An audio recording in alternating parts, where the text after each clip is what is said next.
नमस्कार, बहुत स्वागत है आप सभी का। मैं हूं आपके साथ नैना यादव, लेकर हाजिर हूं हमारा खास शो जिसका नाम है आक्रमण।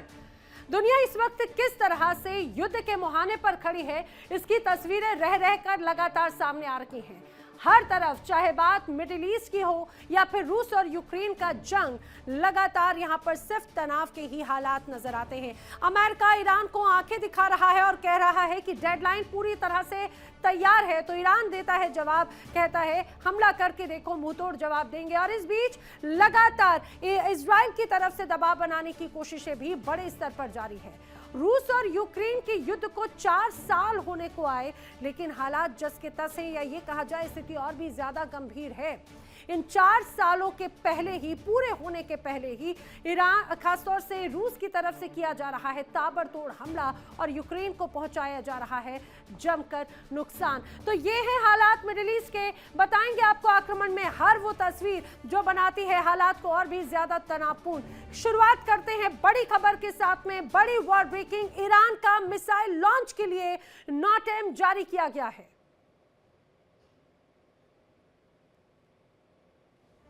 ईरान का मिसाइल लॉन्च के लिए नोटिस जारी। सेंट्रल ईरान से ओमान की खाड़ी तक नोटिस है। बहुत बड़े मिसाइल हमलों की तैयारी में ईरान है। स्ट्रेट ऑफ हॉर्मुज में एयर स्पेस बंद कर दिया गया है। आपको ये भी बताएं, लगातार तनाव के हालात यहां पर देखने को मिल रहे हैं।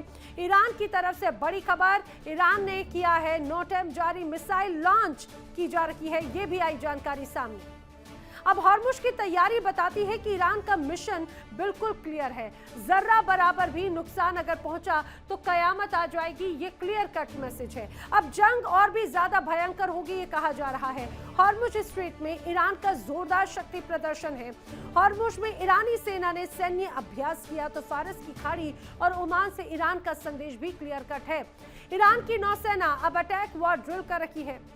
फारस की खाड़ी में मौजूद यूएस युद्धपोत को बड़ी चुनौती साफ तौर से यहां पर नजर आती है और इसीलिए कहा जा रहा है कि जंग बेहद खतरनाक होगी।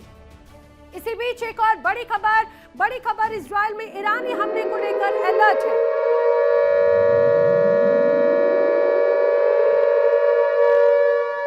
जी हां, बड़ी खबर, इजराइल में ईरानी हमले को लेकर है अलर्ट। प्रीएम्प्टिव अटैक ईरान कर सकता है, ऐसी तमाम रिपोर्ट सामने आई है। इजराइल के मिलिट्री बेस पर अब हमले की तैयारी है।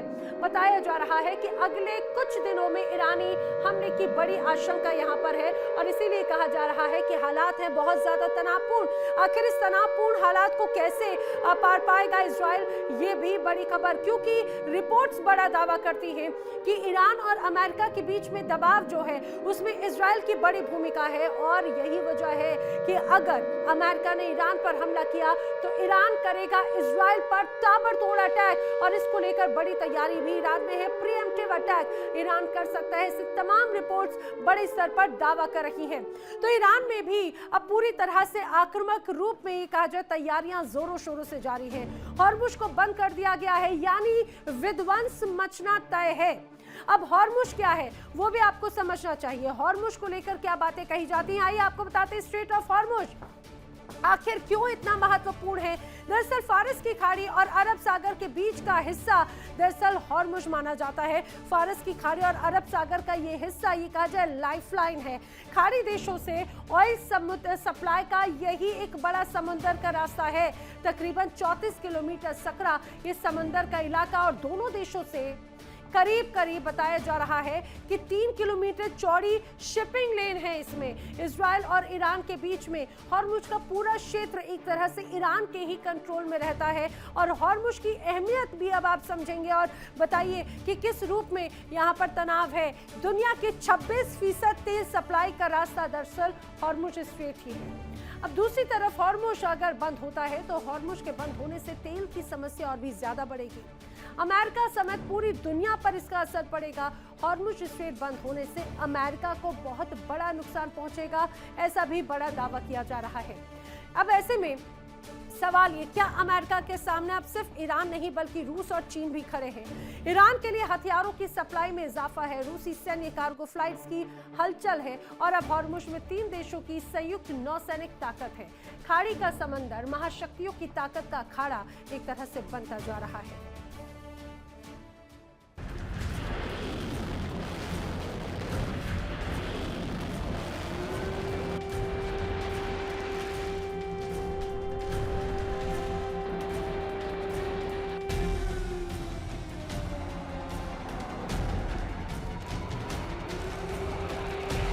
रूस से ईरान को लगातार मदद के संकेत मिल रहे हैं।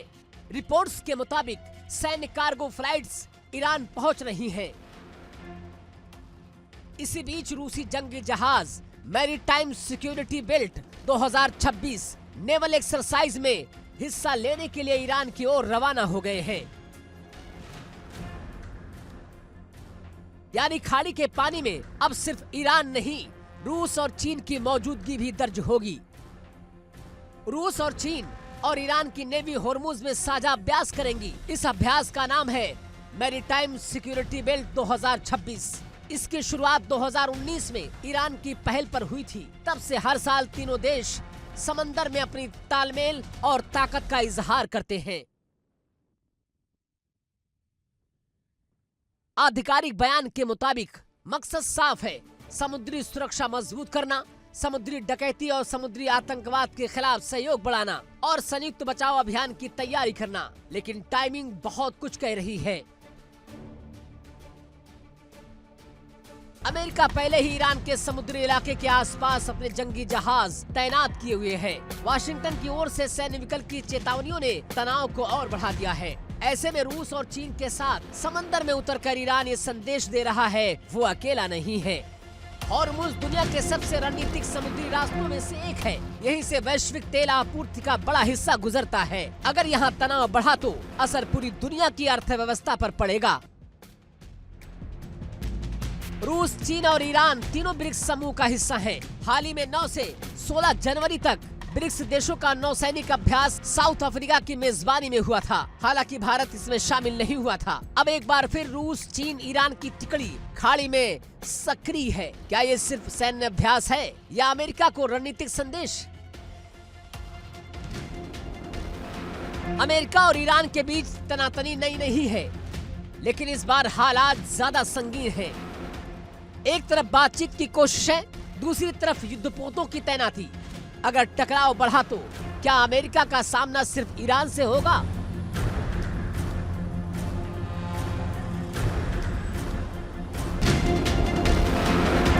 या रूस और चीन की मौजूदगी समीकरण बदल देगी?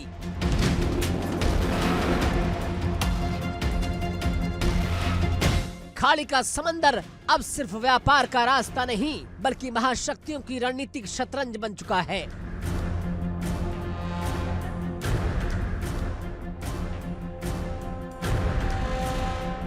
रूस की मदद, चीन की मौजूदगी और ईरान का आक्रामक रुख, क्या ये गठजोड़ अमेरिका के लिए चुनौती है? और अब इस बीच आई है एक बड़ी खबर, आक्रमण की बड़ी खबर। आपको बताएं, ईरान को रूस से नॉन स्टॉप मदद लगातार जारी है। और बड़ी खबर, वर्ल्ड ब्रेकिंग क्या है? बड़ी खबर आई, लगातार रूस बड़ी हेल्प कर रहा है ईरान की, और ईरान को रूस से नॉन स्टॉप मदद मिल रही है। ईरान के लिए हथियारों की सप्लाई में इजाफा हो चुका है। सेकंड 76 सैन्य कार्गो फ्लाइट दरअसल अब ईरान पहुंचा है। उसकी तस्वीरें भी सामने आ रही हैं, और किस रूप में ये बड़ा घातक है और कैसे मदद दी जाती है उसकी बड़ी तस्वीर भी यहाँ पर नजर आ रही है। तो ये क्लियर कट मैसेज है एक तरह से अमेरिका को भी, इजराइल को भी, क्योंकि रूस की किस तरह से सैन्य ताकत है ये पूरा संसार जानता है। और अब वही बड़ी सैन्य ताकत ईरान को मिलने जा रही है। इसलिए कहा जा रहा है कि नॉन स्टॉप मदद मिल रही है ईरान को, खासतौर से रूस की तरफ से। बढ़ते हैं अगली बड़ी खबर की ओर। अगली बड़ी खबर, यूएस स्ट्राइक ग्रुप के बीच में रूस की मूवमेंट यहां पर आई है नजर। यूएस स्ट्राइक ग्रुप के बीच में रूस ने किया है बड़ा मूवमेंट। रूसी कमांड जेट तेहरान के लिए रवाना हो चुके हैं। रूसी कमांड जेट Tu-214U अब ईरान पहुंचा है। बताया जा रहा है कि संवेदनशील मिशन के लिए दरअसल इसका इस्तेमाल होता है, और यह अपने आप में इसीलिए स्थिति को और भी ज्यादा तनावपूर्ण बना रहा है। तो एक तरफ है अमेरिका जो खुद को दुनिया की सुपर पावर कहता है, दूसरी तरफ है यूरोप जहां से ऐसी आवाज आई जिसने वॉशिंगटन की धौंस पर सवाल खड़े कर दिए। यूरोपीय यूनियन की फॉरेन पॉलिसी चीफ कालास ने ये कहा जाए साफ कहा है कि रूस जब जंग में आता है तो अकेला जाता है, लेकिन अमेरिका जब जंग में जाता है तो हमसे कई लोग उसके साथ जाते हैं। सुपर पावर बनने के लिए आपको हमारी जरूरत है, तो क्या अमेरिका अकेले दम पर जंग नहीं लड़ सकता? क्या यूरोप ने ट्रंप की एक तरह से हवा निकाली?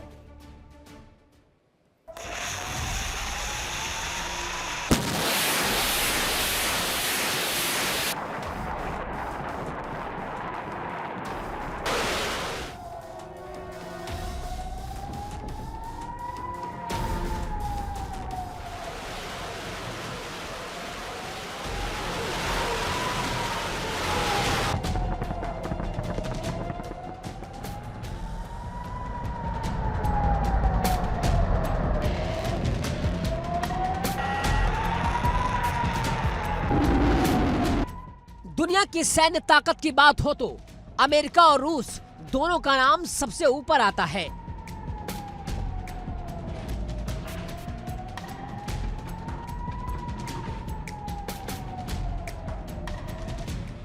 ग्लोबल पावर इंडेक्स में भले उतार चढ़ाव हो, लेकिन हथियार, परमाणु ताकत और सैन्य बजट दोनों को महाशक्ति बनाते हैं। फर्क सिर्फ रणनीति का है। रूस अक्सर अकेले फैसले लेता है, अमेरिका हमेशा गठबंधन के साथ आगे बढ़ता है। और यही बात यूरोप अब खुलकर कह रहा है। रूस यूक्रेन युद्ध को 4 साल होने वाले हैं। यूक्रेन के खिलाफ पुतिन की सेना मैदान में है, लेकिन ये सिर्फ 2 देशों की जंग नहीं। यूक्रेन को अमेरिका से हथियार मिल रहे हैं। पोलैंड, ब्रिटेन, स्वीडन और जर्मनी भी सैन्य और आर्थिक मदद दे रहे हैं। साथ ही रूस पर प्रतिबंधों की बौछार जारी है।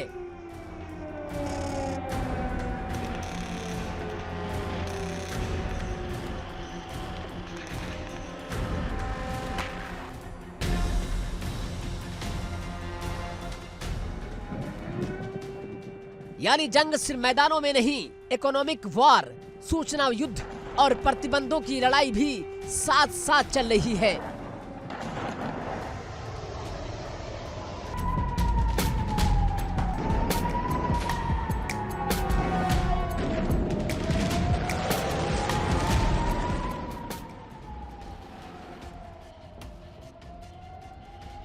अमेरिका सिर्फ युद्ध तक महदूद नहीं रहता, वो आर्थिक दबाव भी बनाता है।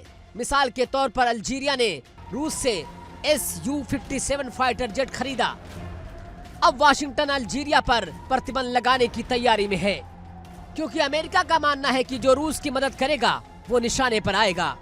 यानी अमेरिका की रणनीति गठबंधन के साथ प्रतिबंध फिर सैन्य दबाव बनाना। इतिहास गवाह है, जब अमेरिका जंग में उतरता है तो उसके साथ कई देश खड़े होते हैं। हाल के वर्षों में जब ईरान के परमाणु ठिकानों पर कार्रवाई हुई तो इजराइल भी साथ दिखा। नेटो ढांचा हो या यूरोपीय यूनियन, अमेरिका अक्सर गठबंधन के साथ कदम बढ़ाता है। यूरोप की इस टिप्पणी ने अमेरिका की वैश्विक छवि पर बहस छेड़ दी है। क्या सुपर पावर होना अकेले दम पर जंग लड़ना है, या गठबंधन की अगुवाई करना? दुनिया की सियासत में अब ये सवाल खुलकर गूंज रहा है।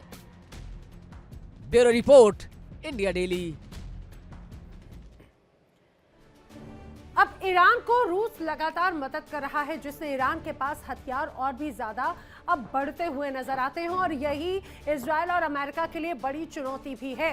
ईरान किस तरह से मजबूत हो रहा है, आइए वो समझिए। दरअसल बताया जा रहा है कि रूस का स्पेशल विमान Tu-21PU मॉस्को पहुंच चुका है। मॉस्को से अब तेहरान पहुंच चुका है। एयरबोर्न कमांड पोस्ट और VIP ट्रांसपोर्ट जेट दरअसल Tu-21PU माना जाता है, और ये संवेदनशील सरकारी मिशन में एक तरह से इसका इस्तेमाल होता है। जेट को रूस का special flight detachment Rocio operate करता है, और यही वजह है, कहा जाता है कि संवेदनशील सरकारी मिशन में अक्सर इसे रूस ने इस्तेमाल किया है। अरब सागर से फारस की खाड़ी तक अब हलचल बढ़ चुकी है। ईरान की नई लंबी दूरी की एंटी शिप क्रूज मिसाइल की तैनाती है और बदलता सामरिक समीकरण। क्या यह सिर्फ डिफेंस स्ट्रैटेजी है या फिर क्षेत्रीय शक्ति संतुलन का नया संदेश?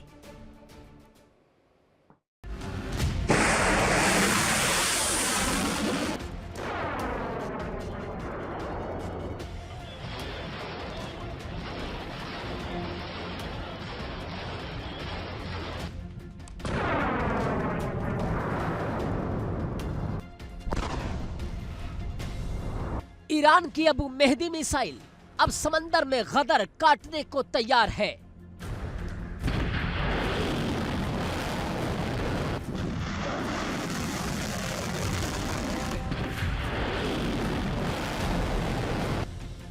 मिडिल ईस्ट में एक बार फिर समुद्री मोर्चे पर हलचल तेज है।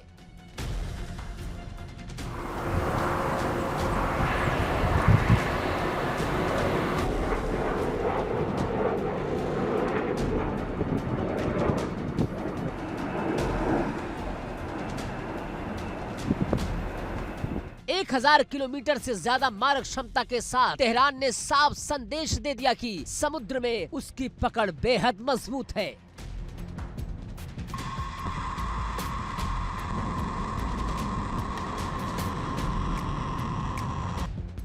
ईरान ने अपनी नई लंबी दूरी की anti ship cruise missile Abu Mahdi को ऑपरेशनल तैनाती दे दी है। तेहरान का दावा है कि ये मिसाइल 1000 किलोमीटर से ज्यादा दूरी तक वार कर सकती है। यानी अब ईरान की मारक पहुंच फारस की खाड़ी से निकलकर सीधे अरब सागर तक पहुंच गई है।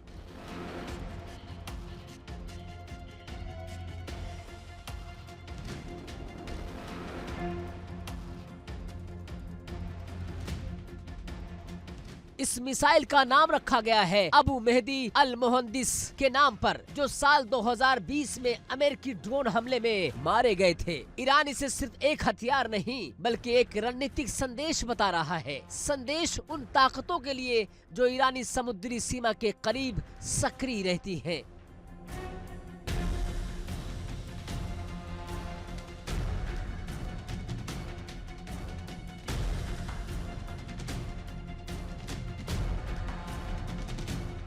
ईरान के इस कदम से सबसे ज्यादा चर्चा अमेरिकी नौसेना को लेकर हो रही है।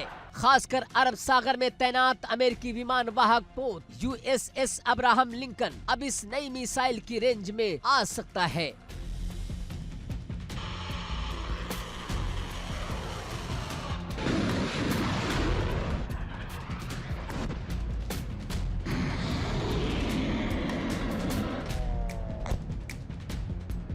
ईरान की रिवॉल्यूशनरी गार्ड यानी कि IRGC की नौसेना के मुताबिक अबू मेहदी एक टर्बोजेट इंजन से चलने वाली क्रूज मिसाइल है। इसका वजन करीब 1650 किलोग्राम बताया जा रहा है, जिसमें लगभग 410 किलोग्राम का वारहेड लगा है। सबसे खास बात यह है कि समंदर के सतह के बेहद करीब उड़ान भरती है, जिसे सी स्किमिंग प्रोफाइल कहा जाता है।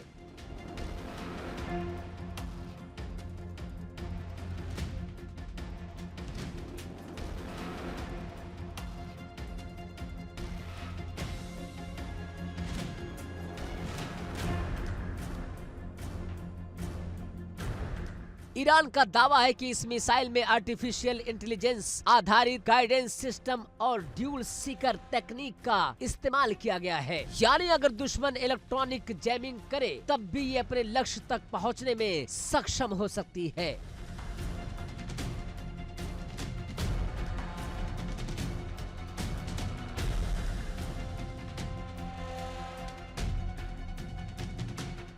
दरअसल ये मिसाइल ईरान की एंटी एक्सेस एरिया डिनाइल यानी कि A2AD रणनीति का हिस्सा है। इसका मकसद साफ है, दुश्मन की नौसेना को ईरानी तट से दूर रख। पहले ईरान की मिसाइलें खास तौर से होर्मुज जैसे सकरे समुद्री मार्गों तक सीमित मानी जाती थी, लेकिन अब लंबी दूरी की ये क्षमता खुले समंदर तक प्रभाव डाल सकती है।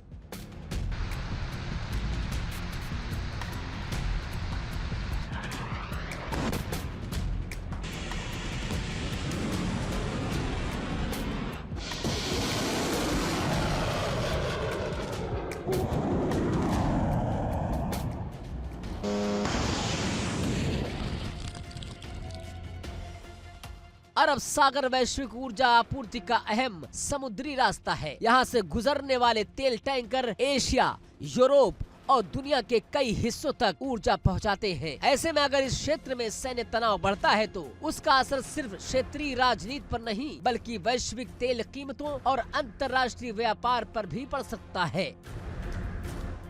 Bureau report, India daily.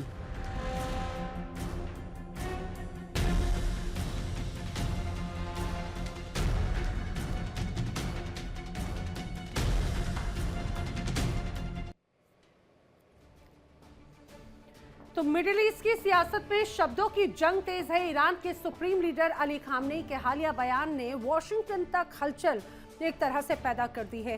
Trump के सैन्य तैयारियों पर तंज कसते हुए तेहरान ने साफ संकेत दिए कि दबाव से झुकेंगे नहीं। 3 बड़े संदेश हैं: सैन्य ताकत को चुनौती, दबाव की राजनीति को जवाब और 4 दशक पुराने गतिरोध की याद। क्या सिर्फ बयानबाजी है या बड़े टकराव की भूमिका?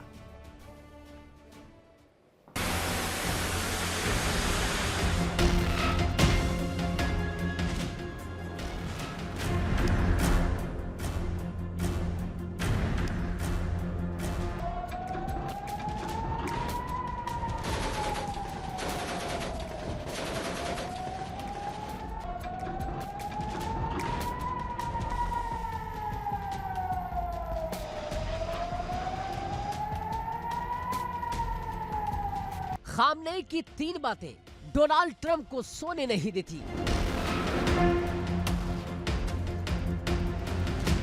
खामनेई के 3 कटाक्ष ट्रंप खेमों में खलबली मचा रखी है। जब अली खामनेई ने डोनाल्ड ट्रंप के हथियारों की नुमाइश का मजाक उड़ाया, तब से वाशिंगटन की सियासत में सन्नाटा नहीं, सनसनी है। कहते हैं कि ट्रंप का इस अंदाज में मजाक उड़ाने की हिम्मत शायद ही किसी ने की हो।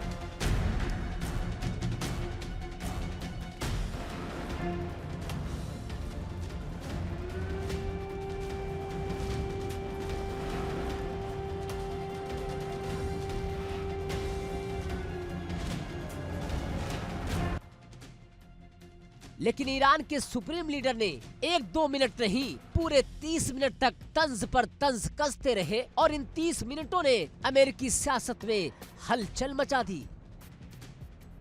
अब सवाल है, वो 3 बातें क्या थी जो ट्रंप को रातों की नींद और दिनों का चैन छीन रही हैं? पहली बात, एयरक्राफ्ट कैरियर पर सीधा वार होगा। ट्रंप बार बार कहते रहे कि उन्होंने ईरान की तरफ एयरक्राफ्ट कैरियर भेज दिया है। दुनिया जानती है कि एयरक्राफ्ट कैरियर समंदर का चलता फिरता किला होता है, लेकिन खामनेई ने इशारों में कहा कि असली ताकत उस हथियार की होती है जो ऐसे वॉरशिप को समंदर की गहराई में दफना दे।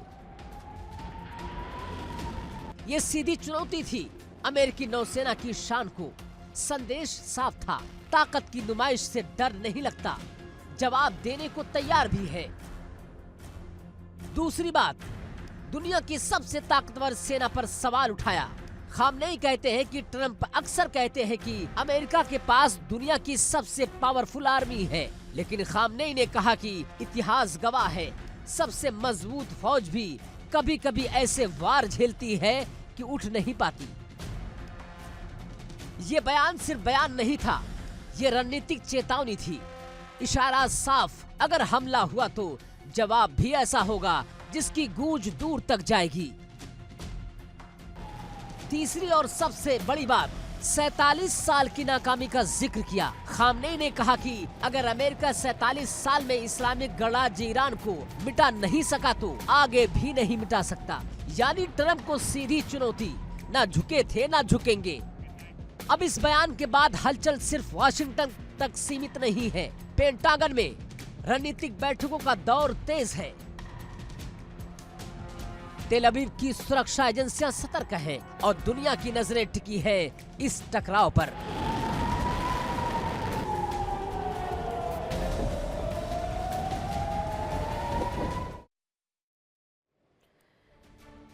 देखिए, जिस तरह से हालात हैं उससे तो ऐसा लग रहा है कि ईरान और अमेरिका के बीच में विध्वंस युद्ध होगा। अटैक की भी संभावना है। डियागोस गार्सिया पर बॉम्बर्स की एयर फ्यूलिंग एक्सरसाइज की खबर सामने आई। स्ट्रेट ऑफ हॉर्मुज के पास में यूएसएस लिंकन की तैनाती हो या जॉर्डन बेस पर फाइटर जेट वॉर रेडी किए गए हैं। 48 घंटों में यूएस ने तेजी से अपनी सैन्य ताकत बढ़ाई है और इसमें बताया जा रहा है 115 से ज्यादा की फाइटर जेट, 40 रिफ्यूलिंग विमानों की तैनाती भी है। इतना ही नहीं, बल्कि ड्रोन से भी ईरान की निगरानी लगातार की जा रही है, वो भी इजराइल का सपोर्ट लेते हुए। इजराइल पर सबसे ज्यादा अब ईरान तबाही मचा सकता है, इसीलिए ईरान को भी ये कहा जाए, इजराइल को भी सतर्क रहने की बात कही गई है। लेकिन हॉर्मुज में ईरान की हुंकार भी जमकर नजर आती है। एक तरफ निगरानी है तो दूसरी तरफ ईरान दे रहा है स्ट्रेट ऑफ हॉर्मुज में बड़े ये कहा जाए कि तैनाती, अपनी ताकत लगातार बढ़ा रहा है वो। और हॉर्मुज स्ट्रेट में ईरान ने सेना की डिप्लॉयमेंट बढ़ाई है। ईरान ने विध्वंसक हथियारों को एक तरह से तैनात कर दिया है। केशम द्वीप और बंदर अब्बास पोर्ट पर भी भारी डिप्लॉयमेंट है। स्ट्रेट ऑफ द्वीपों को भी ईरान ने सैन्य छावनी में तब्दील कर दिया है। इसीलिए कहा जा रहा है कि यह हॉर्मुज स्ट्रेट अपने आप में बड़ा महत्वपूर्ण है, खासतौर से ईरान और अमेरिका के बीच इस पूरे तनाव के बीच में। चलिए आगे बढ़ते हैं। जिस तरह के हालात यहाँ पर नजर आ रहे हैं उससे ये तो स्पष्ट है कि स्थिति तनावपूर्ण है, लेकिन सवाल ये, क्या ये सिर्फ जुबानी जंग नजर आती है या आने वाले वक्त में हालात और गर्म होंगे? क्योंकि जब बयान बारूद बन जाए तो चिंगारी कहीं से भी उठ सकती है और बयान लगातार हर तरफ से नजर आते हैं, चाहे बात अमेरिका, ईरान या इजराइल।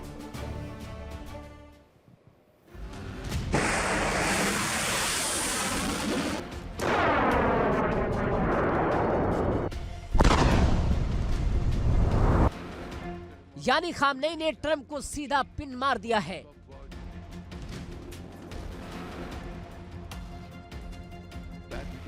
हमें तस्वीर दिखाकर मत डराओ।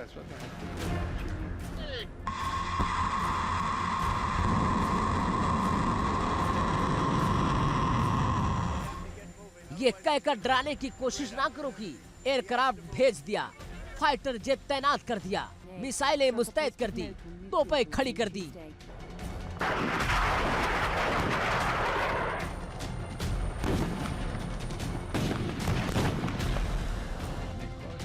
पैगाम खामनेई का बिल्कुल दो टूक है। ताकत की नुमाइश से तेहरान नहीं डरने वाला।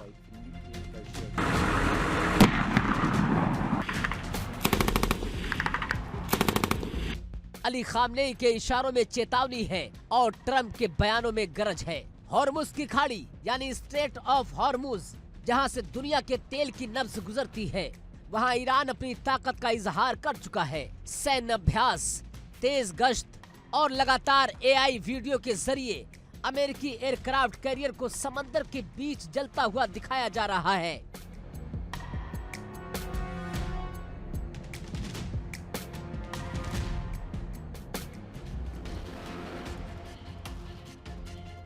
ये सिर्फ वीडियो नहीं, मनोवैज्ञानिक जंग है। ट्रंप की बेचैनी यूं ही नहीं बताई जा रही है। ईरान लगातार कटाक्ष करते जा रहा है, बयान पर बयान, तंज पर तंज और चर्चा। ये क्या महज कुछ घंटों में बड़ा फैसला हो सकता है?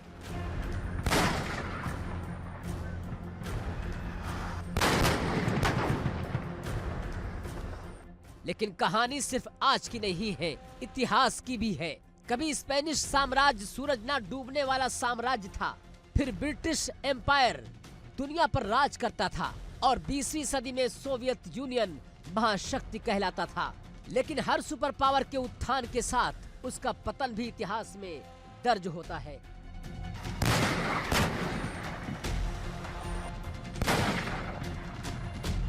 तेहरान की सड़कों पर सवाल उठ रहा है, क्या अमेरिका भी उसी पैटर्न की तरफ बढ़ रहा है? लेकिन फर्क ये है कि आज की दुनिया बहुध्रुवीय है।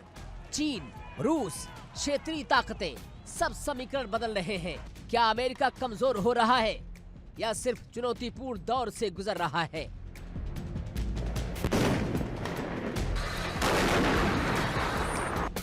तो क्या ईरान का अमेरिका के सामने झुकना किसी बड़े खेल का संकेत है? क्या तेहरान को बैकडोर सपोर्ट मिल रहा है या फिर पर्दे के पीछे कोई नई रणनीति तैयार है? ईरान का रुख साफ है कि दबाव में नहीं झुकेंगे, चाहे बयान हो, प्रतिबंध हो या सैन्य धमकियां हो। सवाल ये भी उठ रहा है कि क्या ईरान को कूटनीतिक या रणनीतिक स्तर पर कुछ देशों का मौन समर्थन मिल रहा है? अंतर्राष्ट्रीय राजनीति में अक्सर दोस्ती खुलकर नहीं, संकेतों में दिखती है। दूसरी तरफ ईरान ने हाल के वर्षों में मिसाइल, ड्रोन और नौसैनिक क्षमताओं पर खास फोकस किया है। खासकर स्ट्रेट ऑफ हॉर्मुज जैसे संवेदनशील इलाके में उसकी सक्रियता महज रूटीन नहीं मानी जा रही है। तो क्या ये सिर्फ जुबानी जंग है या शतरंज की बिसात पर अगली चाल चलने की तैयारी है? फिलहाल तस्वीर धुंधली है, लेकिन इतना तय है कि ये टकराव सिर्फ दो देशों का नहीं, वैश्विक संतुलन की परीक्षा बन चुका है। इतिहास कहता है जब ताकत चरम पर होती है तब चुनौती भी चरम पर होती है, और जब टकराव अहंकार से टकराता है तो नतीजा सिर्फ दो देशों तक महदूद नहीं रहता। अब दुनिया की निगाहें वाशिंगटन और तेहरान पर है। क्या ये सिर्फ बयानबाजी है या इतिहास एक नया अध्याय लिखने को तैयार है? बयान तल्ख है, भाषा आक्रामक है, लेकिन जंग का फैसला अक्सर माइक्रोफोन से नहीं, रणनीति की मेज पर होता है। इतिहास चेतावनी देता है, युद्ध शुरू करना आसान, खत्म करना मुश्किल है। और आइए बात कर लेते हैं अगली बड़ी खबर की। अगली बड़ी वॉर ब्रेकिंग है। रूस और यूक्रेन के बीच जारी तनाव से जुड़ी हुई यूक्रेन की ड्रोन ब्रिगेड का बड़ा हमला। जी हां, बड़ी खबर है। यूक्रेन की ड्रोन ब्रिगेड ने कर दिया है बड़ा हमला। क्रीमिया में यूक्रेन का विध्वंसक प्रहार है। रूसी सैन्य ठिकानों को टारगेट बनाया है। बताया जा रहा है इस हमले में रूस के कई सैनिकों की मौत हुई है।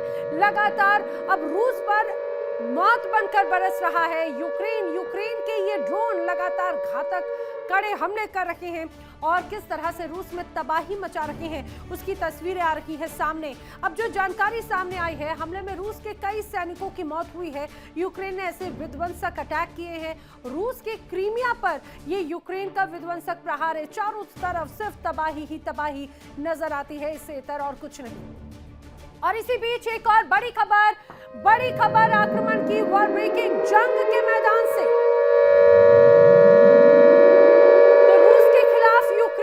बड़ी सफलता मिली है। ज़ैपोरिज़िया और नेप्रोविट्स में सफलता मिली है। यूक्रेन का एक बड़े हिस्से पर दोबारा कब्जा करने का दावा है। रूस की सेना को खदेड़ने का दावा किया जा रहा है।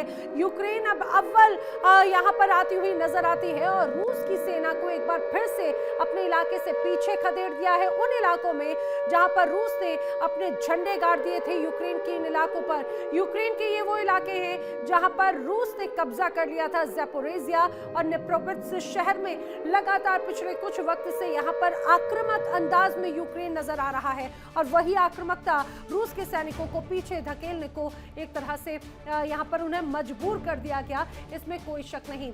लगातार ये कहा जाए रूस और यूक्रेन के बीच में जंग के 4 साल पूरे होने को है, 5वें साल में प्रवेश कर रहा है ये युद्ध, लेकिन हालात बिल्कुल नहीं बदले। इस 4 सालों में कई मिसाइलें, कई ड्रोन अटैक हुए और हजारों लोगों की जान गई है। और क्या ये युद्ध थमेगा? फिलहाल ये भी अपने आप में एक बड़ा सवाल है।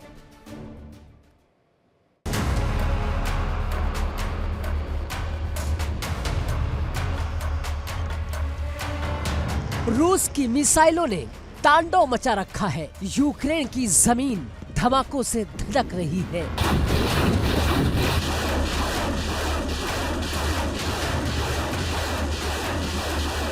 आसमान में मौत बनकर मंडराते रूसी ड्रोन और नीचे डर के साए में सिमटी आम जिंदगी।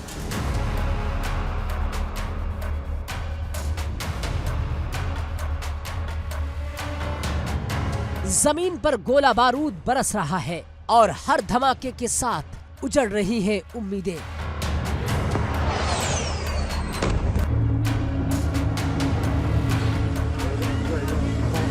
यूक्रेन के शहर कीव से खार्किव तक एक बार फिर निशाने पर है। बिजली घर, पानी की सप्लाई, अस्पताल यानी जिंदगी की बुनियादी जरूरतें, सब पर सीधा वार हो रहा है।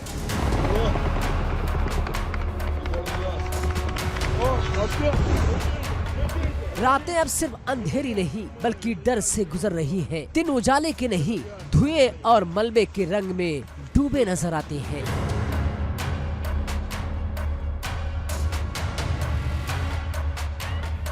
यूक्रेन आज भी खड़ा है, लेकिन हर दिन टूट भी रहा है। और सवाल वही, क्या जंग सिर्फ बयानबाजी में खत्म होगी या जमीन पर भी कभी सुकून लौटेगा? क्योंकि फिलहाल यूक्रेन में जंग जारी है।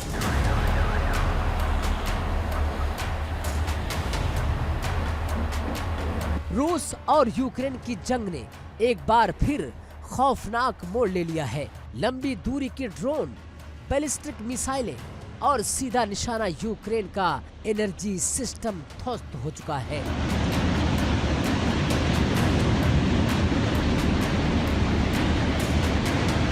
जंग के इन 4 सालों में राजधानी कीव, खार्किव, ओडिशा, कई बड़े शहर अंधेरे में डूब गए। पावर प्लांट बंद हो गए, सब स्टेशन तबाह हो गए, ट्रांसफार्मर और टरबाइन राख में बदल गए। और ये सब उस वक्त जब यूक्रेन भीषण ठंड की गिरफ्त में है।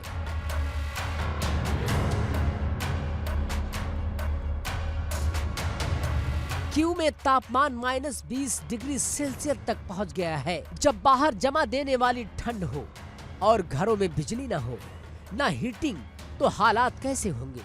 ये सिर्फ सामान्य हमला नहीं बल्कि आम नागरिकों को ठंड से तोड़ने की रणनीति है।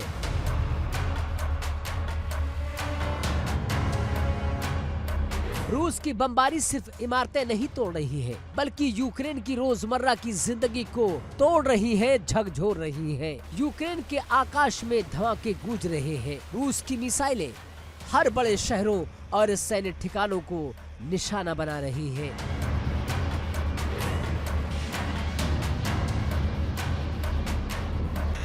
विशेषज्ञों का कहना है कि ये रणनीति यूक्रेन की आपूर्ति और सैनिकों की गतिशीलता को रोकने के लिए है, लेकिन असर सिर्फ मोर्चे तक महदूद नहीं है। बिजली, पानी और आम नागरिकों की जिंदगी भी भारी संकट से गुजर रही है।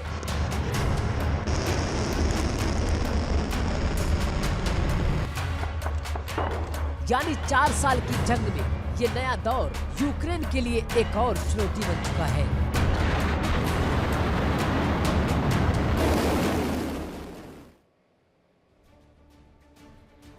और इस बीच आइए बढ़ते हैं अगली बड़ी खबर की ओर। अगली बड़ी खबर रूस का यूक्रेन की सेना पर है विध्वंसक हमले का मामला। बता दें, क्रास्नी लीमन और सूमी इलाके में अटैक हुआ है। हमले में यूक्रेनी सेना को ज्यादा नुकसान पहुंचा है।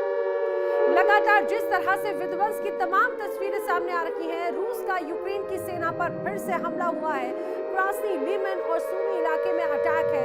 हमले में यूक्रेन की सेना को ज्यादा नुकसान पहुंचने की खबर है। जिस तरह से यूक्रेन ने इसके पहले बड़े हमले को अंजाम दिया, रूस की सेना की तरफ से भी जवाबी कार्रवाई लगातार की जा रही है। चलिए बढ़े आगे। जिस तरह के हालात नजर आते हैं, 2 दिन के बाद में रूस और यूक्रेन जंग के हो रहे हैं 4 साल पूरे। जी हां, यह युद्ध 5वें साल में अब एंटर करता हुआ नजर आता है। 5वें साल से पहले रूस बेहद आक्रामक है। रूस ने यूक्रेन में हमले काफी ज्यादा तेज कर दिए हैं। 24 फरवरी को जंग के 4 साल पूरे हो जाएंगे और 4 साल में जो विध्वंस मचा वो सिर्फ तबाही लेकर आया और कुछ नहीं। दूसरी तरफ 5वें साल में भी क्या यहाँ पर शांति बनेगी? ऐसे भी हालात फिलहाल तो नजर नहीं आते जिस तरह से हालात यहाँ पर देखे जा रहे हैं। 4 साल, अनगिनत धमाके, टूटते शहर, बिछड़ते परिवार। क्या ये जंग यूक्रेन के लिए काल बन चुकी है या अभी भी उम्मीद बाकी है?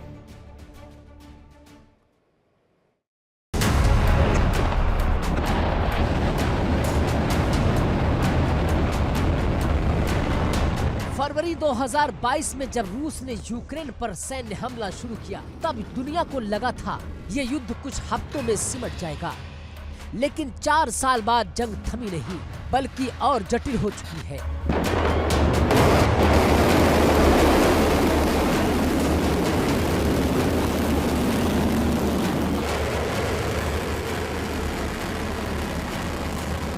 हजारों सैनिकों की मौत हो चुकी है। नागरिकों की भारी हताहत संख्या बढ़ती जा रही है। लाखों लोग बेघर हो चुके हैं। यूक्रेन के कई औद्योगिक शहर मलबे में तब्दील हो चुके हैं।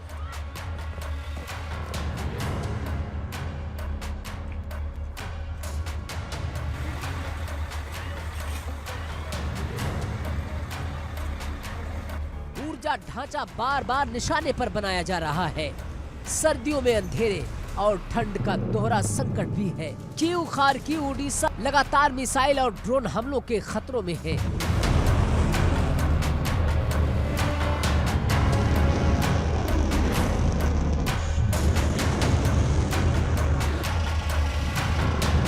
युद्ध अब सिर्फ सीमा पर नहीं, बिजली घर, रेल नेटवर्क और संचार तंत्र तक फैल चुका है।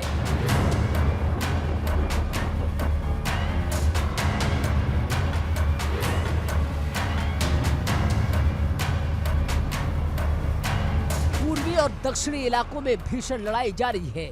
ड्रोन युद्ध ने तस्वीर बदल दी है। आर्टिलरी, लंबी दूरी की मिसाइलें और खाइयों में जमे सैनिक जंग 21वीं सदी की तकनीक बन चुके हैं।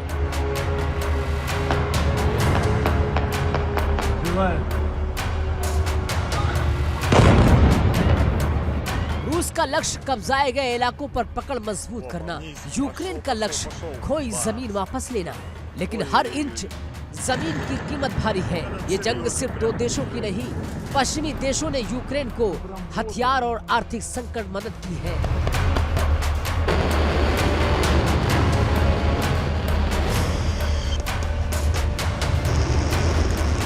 ऊर्जा संकट ने यूरोप की अर्थव्यवस्था को झकझोरा भी है। अनाज निर्यात रुकने से अफ्रीका और एशिया के कई देशों पर असर पड़ा है।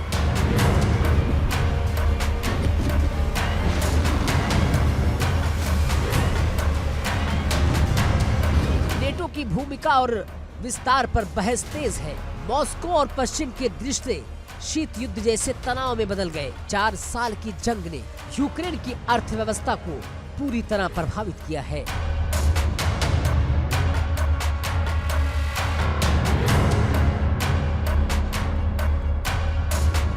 बुनियादी ढांचा क्षतिग्रस्त, रोजगार और उद्योग प्रभावित हुआ है। लाखों लोग यूरोप के कई देशों में शरण लेने को मजबूर हुए हैं।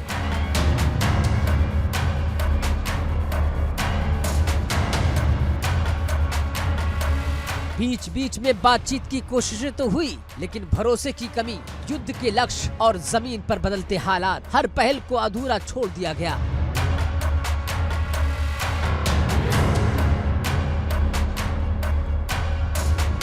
जंग जितनी लंबी चलेगी, मानवीय और आर्थिक कीमत उतनी ही बड़ी होगी।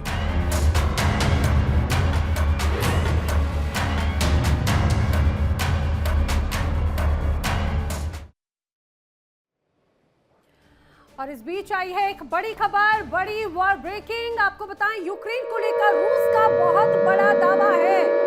बड़ी खबर, अब जिस तरह से तस्वीर सामने आ रही है, आपको बता दें यूक्रेन को लेकर रूस का बड़ा दावा है। यूक्रेन को लेकर 2025 में यूक्रेनी सेना ने को बहुत बड़ा नुकसान हुआ है। यूक्रेन के 5,20,000 सैनिक मारे गए हैं।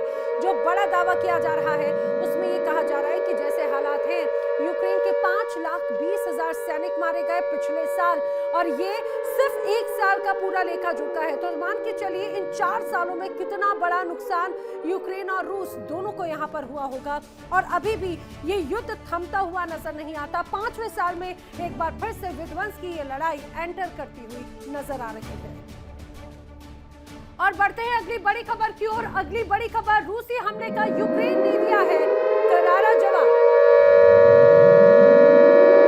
तो रूसी हमले का यूक्रेन ने करारा जवाब दिया है। लेनिनग्राद में यूक्रेनी सेना ने बड़ा हमला किया और इस हमले में सैन्य इमारत को काफी नुकसान पहुंचा है।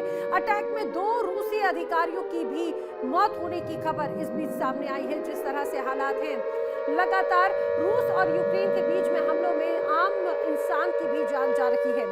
अब लेनिनग्राद में यूक्रेन की सेना ने बड़ा हमला किया, जिसमें सैन्य इमारत को नुकसान पहुंचने के साथ साथ यहां पर साजो सामान को नुकसान पहुंचा है और 2 रूस के अधिकारियों की भी मौत की पुष्टि इस दौरान की गई है। देखिए, 4 साल बीते इस पूरे विध्वंस को लेकर, और इन 4 सालों में कई बार सीजफायर की बातें हुई।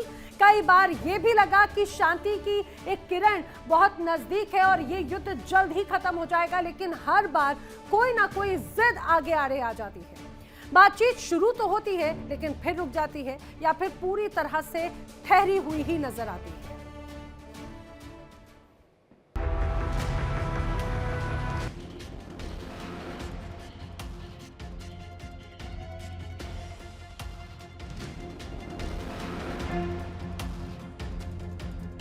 क्योंकि रूस और यूक्रेन दोनों के अपने अपने एजेंडे हैं।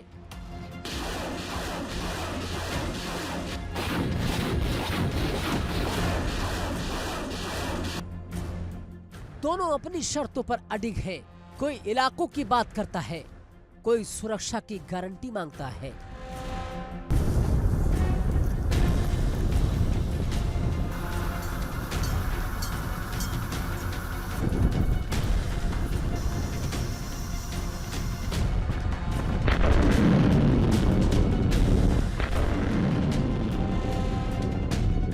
कोई इतिहास का हवाला देता है तो कोई भविष्य की रणनीति की दुहाई देता है, और इसी टकराव के बीच जैसे ही मौका मिलता है, एक दूसरे को सबक सिखाने के नाम पर फिर से हमला कर दिया जाता है।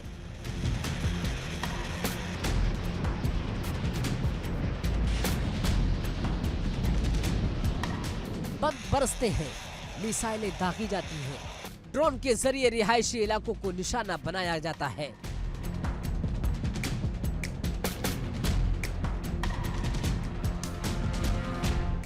नतीजा ये होता है कि मौत का तांडव होता है। ये सिर्फ 2 देशों की लड़ाई नहीं रही, ये सत्ता, प्रभाव और साजिशों का एक भयानक खेल बन चुका है।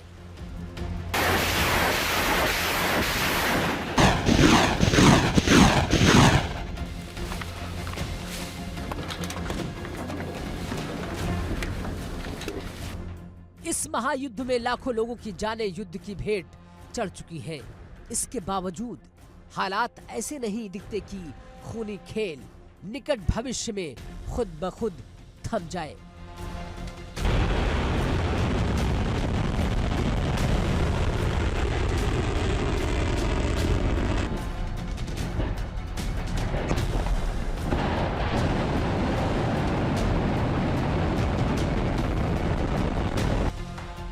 दोनों देश अमन चैन की बात तो करते हैं, शांति की अपील तो करते हैं, लेकिन शांति की राह पर 2 कदम चलने को तैयार नहीं दिखते। शब्दों में शांति है, लेकिन जमीन पर हालात जुदा है। वहां बारूद बरसते हैं, फिर भी इन तमाम अंधेरों के बीच उम्मीद की एक हल्की सी रोशनी अब भी जिंदा है।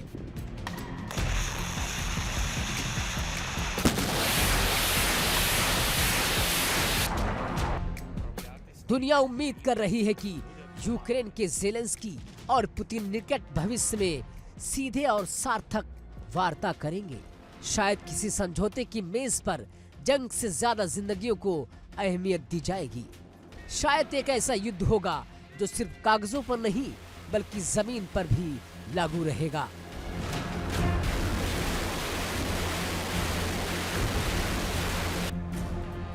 Bureau report, India daily.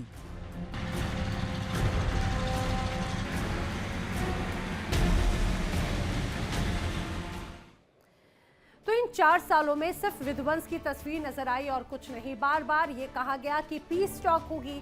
लोगों को शायद उम्मीद ये नजर आई कि दोनों देशों और दोनों देशों के जो उच्च अधिकारी हैं, चाहे बात पुतिन हो या फिर ज़ेलेंस्की, इनके बीच में सामंजस्य बनाने में सफल होंगे, लेकिन वो सारी कोशिशें सिर्फ नाकाम ही साबित हुई। और ऐसा लगता है कि फिलहाल आने वाले वक्त में भी 5वां साल भी लोगों के लिए सिर्फ विध्वंस लेकर आएगा। फिलहाल यही एक उम्मीद जरूर नजर आती है, क्योंकि हाल ही में जिस तरह से बैठक हुई, मेल मुलाकात सामंजस्य की, वो भी बेनतीजा ही साबित हुई।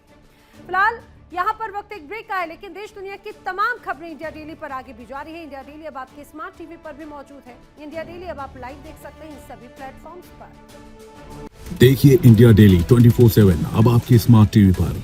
इंडिया डेली मौजूद है सभी डिजिटल प्लेटफॉर्म पर लाइव और लगातार। इंडिया डेली 24/7 हर दिन राष्ट्र को समर्पित।